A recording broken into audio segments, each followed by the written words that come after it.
My name is SYAZLEEN. As introduction, Malaysia has started economic activity since the time of the Malay sovereignty.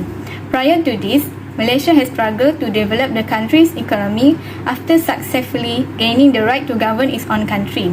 As we know, economic stability is one of the most important things to guarantee the stability of a country and take care of the needs of people. With a trade to GDP ratio that has averaged over 130% since 2010, Malaysia is among the nations with the most open economies in the world.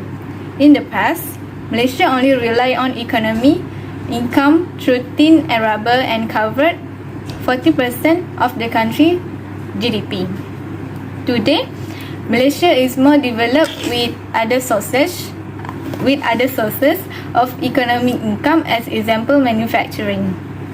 Since the pandemic COVID-19 hit the country, it has a major impact on the Malaysian economy, which is impact on Malaysian labour market and Malaysian worker. Measure of labour market slack have risen to the highest level in decades, with the latest statistic revealing that the headline unemployment rate is still at multi-decade highs despite the relaxation of mobility limitation. Other than that, the closure some of economic activities such as manufacturing give impact to the economic financial of Malaysia. In overcoming this, the government has taken steps to implement fiscal and monetary policy to minimize the negative impact of the pandemic on domestic demand, foreign trade and tourism activities. For today, I will present the implementation of fiscal policy in Malaysia. So, what is a fiscal policy? So, fiscal policy refers to the use of government spending and tax policy to influence economic condition, especially on macroeconomic condition. These include aggregate demand for goods and service, employment, inflation, and economic growth. In Malaysia, fiscal policy is used for economy recovery. Fiscal policy can be divided by two, which is expansionary and contractionary. The pandemic of COVID-19 actually has affected Malaysian economy. This caused Malaysian government need to spend more to prevent the people from the pandemic of COVID-19. This also make the Malaysian government debt has increased. During a recession, the government may lower tax rates or increase spending to encourage demand and spur economic activity. Conversely, to combat inflation, it may raise rates or cut spending to cool down the economy. The Malaysian government also can distribute a strong domestic demand and reopening international border to recover. Malaysia government has proposed an expansionary fiscal policy. This was done with the aim of balancing the interests of the rakyat with sustaining economic growth under the assumption of a more challenging year ahead due to weaker global economic prospect amid political tension and fiscal limitation. Monetary policy is defined as a set of tools applied by a country's central banks to regulate the supply of money and promote economic growth, including measures like altering interest rate as well as bank reserve requirements. Central banks are crucial to a country's financials and economic stabilities. They use monetary policy to produce low and consistent inflations. Following the global financial crisis, central banks expanded their toolkits to deal with financial stability challenge and volatile currency rates. Interest rates are one of the tools used. This eventually referred as discount rate. Bank may offer either more or less interest rates, succeeding that there are reserve requirements, which are the funds that bank must retain as proportion of customer deposits in order to meet their obligations. The following tools are open market operations. Through open market operations, the central banks buy bonds from investor or sell extra bond to investor to change the level of outstanding government securities and availability of funds to the economy as whole. Every government has its own organization to maintain monetary stability, and Malaysia employs Bank Negara Malaysia (BNM) as its official tool. As stated before, the BNM is required to adopt a monetary policy that reserves the interests of country with the main goal of preserving price stability while taking into account economic change. Attempt to implement monetary policy that maintains a reasonable and predictable pace of increase in the total level of goods and service price, taking into account economic development and prospect. to achieve monetary stability that is conducive to the Malaysians' economic's long-term growth. There are two types of uses in monetary policy, such as expansionary monetary policy and contradictory monetary policy. The first type of monetary policy is expansionary monetary policy that aims to increase the supply of money and credit in order to encourage economic activity. According to the News Straits Times, Bank Negara Malaysia is expected to keep the country's monetary policy loose in order to sustain the continuing economic restorations at least until the end of the first half of 2022, owing to improve internal macroeconomics indicator and Malaysia's attainment of endemicity. To prove it, BNM has tempered on increasing money supply and lowering interest rate to stimulate economic productivity in the wake of the pandemic fallout. The following monetary policy is being tightened that called contradictory monetary policy. It is a type of monetary policy that inverse of expansionary monetary policy, in that it slows the rate of monetary growth to prevent inflations. A central bank must take every step possible to prevent this from happening in our country. Bank Negara is concerned about growing inflations, which is anticipated to hit 4% in 2022 according to the Edge Market website. As the central bank strives to achieve price stability, the market anticipates more policy rates increase in 2023.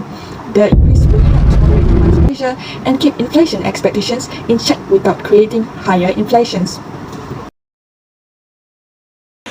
Assalamualaikum and hi, my name is Izatul ALIYA binti MAHZAN with my ID number 202183190. I will explain to you about one of the macroeconomic problem, which is inflation. Inflation is one of the country's macroeconomic problem beside unemployment in Malaysia. Inflation is a continuous increase in the cost of goods and services in the economy. It's referred to as inflation.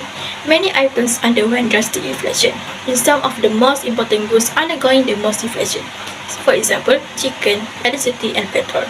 While some less important or lower value goods underwent the most inflation, which is ginger and favorite softer. There are three types of inflation, which is demand pull inflation, cost pull inflation and built-in inflation.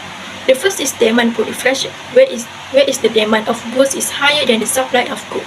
The increase in the price of goods is also due to the high demand for certain goods, causing suppliers to offer expensive prices. Demand pull inflation is when there is an increase in aggregate demand and the supply remains the same or decrease. The second type of inflation is cost push inflation. This is when production costs such as raw materials and wages increase and it leads to the causing an increase in the price of goods. If the cost of production increase, a company that makes computers, for instance, will struggle to sell its product to the same number of clients at the same price. In this situation, business will ordinarily decide to raise the price of their product to reflect this greater cost. The last one is built-in inflation, which is where the workers expect the salaries or wages will rise as the price and service are rise in order to maintain cost of living. This is for them to afford to buy goods for living. However, there is the effect of the inflation in the country, which should be taken seriously by the responsible authorities. The first effect of inflation is increased cost of living. This makes it difficult for people to support daily living costs. Due to the increase in the price of goods and services, it causes people to fall into poverty and are unable to support themselves or their families. Even there are Malaysian families are trying to make ends meet by cutting down on their food bill, with some even planting vegetables in their backyard to cope with current high price hikes. Between 1993 and 2019, monthly grocery spending climbed by 2.8 times, from 276 to 743.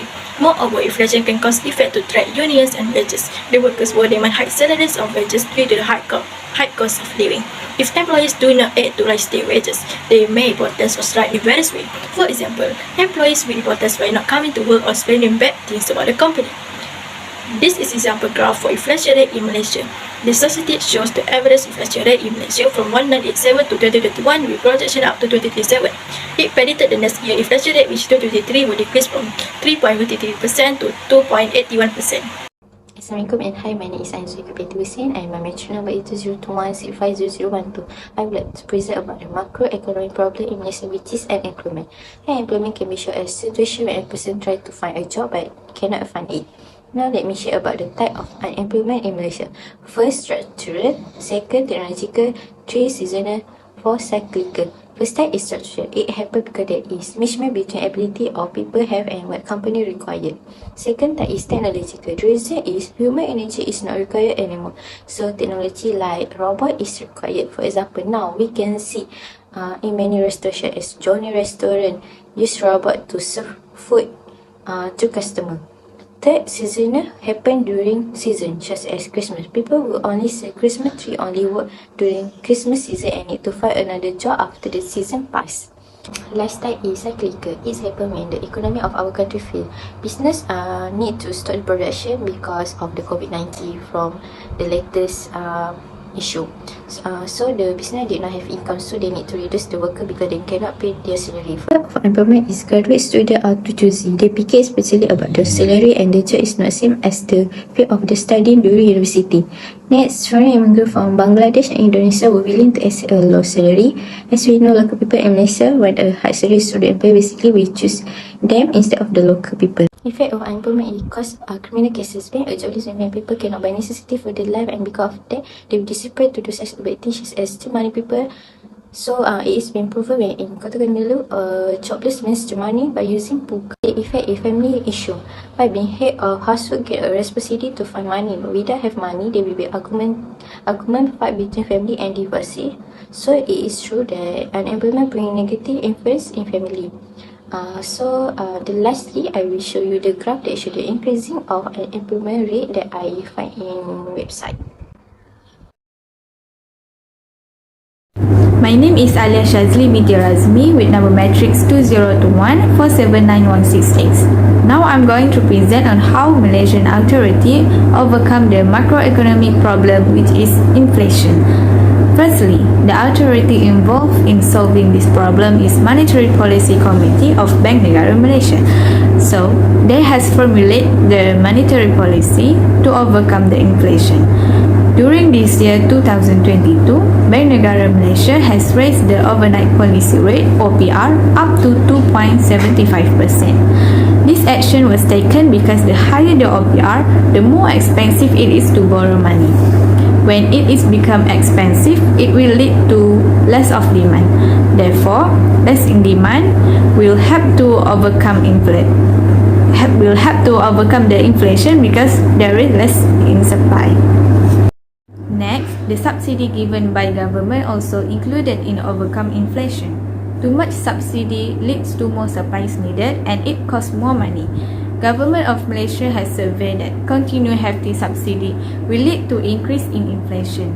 Due to the Russian versus Ukraine conflicts and strict zero COVID-19 lockdowns in China has impacted the supplies and price of goods. So, government do restructure and targeted subsidies and price control on selected goods. Targeted subsidy made it to make sure only eligible people can enjoy the subsidies. People who are out of target will taken out from receive the subsidies anymore, such as M40 and T20 people. So in the result, government spend less money and less supply. Hi, Assalamualaikum. My name is SYUHADA binti JAFAR.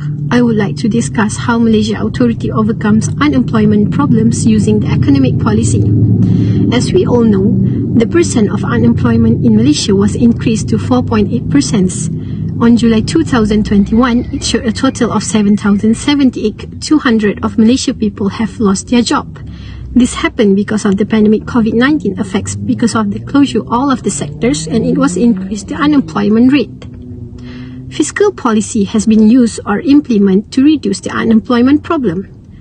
These fiscal policy are functioning by increase the government spending and low the taxes rate. For example, the Ministry of Human Resource (KSM) is committed to strengthen the human capital and the labor market with an RM 5.422 billion expenditure in budget 2021. Besides, 1.5 billion was given to the Social Security Organization SOCSO for the program which subsidy program 2.0. Then, government encouraged foreign investors in order to open many job opportunities. This is the solution that have been taken by government to reduce the unemployment. In conclusion, the government played a major role to cope the macroeconomic problems in Malaysia. The reason for the administration is dedicated to enhance the credibility of fiscal policy conduct and structure through extensive change in future. The government can overcome the macroeconomic problem by using various ways to boost economic growth, reduce unemployment rate, and curb inflation. With the policy that has been made, the government should apply and ensure the implementation of policy to the country is doing well. Hence, it is giving benefit to the people, especially when there is the issue about high rate unemployment among people. During pandemic, the government had faced many problems, especially when all the business has to close down due to the MCO. Because of that, the government made research to find the initiative to eradicate this pandemic and to rebuild economic to be better.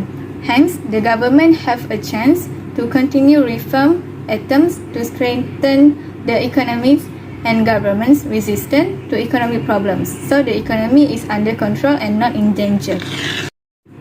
Finally, the government can develop economy to be advanced, such as in high technology, also in infrastructure. The government can cope the problem that always happen, such as poverty among people. As we know, the poverty also can cause many bad things, such as the increasing of crime and increased mental illness. It also can increase productivity in the country to be better and stable. Therefore, the authorities that responsible in ensure the stability of economy should take an immediate action for the country.